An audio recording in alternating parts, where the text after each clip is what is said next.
Tunadai Njeri. Tunataka Njeri. Tunataka Njeri. Tunadai Njeri. Tunadai Njeri. Tunadai Njeri.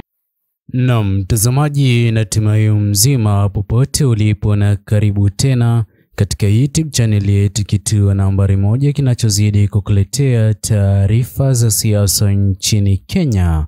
Hatimaye leo hii seneta kaunti ya Busia Mheshimiwa Okiya Omtata ameweza kuelekea katika kituo cha polisi cha Pangani.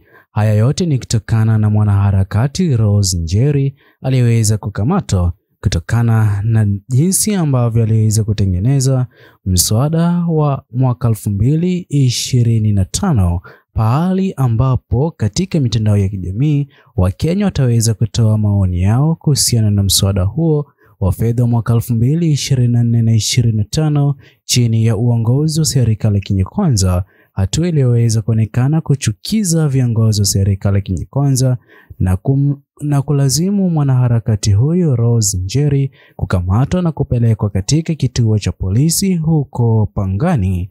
Ila mtazamaji, kwanza kabisa tumeweza kugundua ya kwamba idadi kubwa ya watazamaji mnaozidi kutazama video zetu katika YouTube channel hii bado hamjaweza kusubscribe. Hivyo basi tungependa tuweze kuwasihi ni vyema muweze kutupa support yenu kwa kusubscribe katika channel hii, like, comment na kushare video zetu.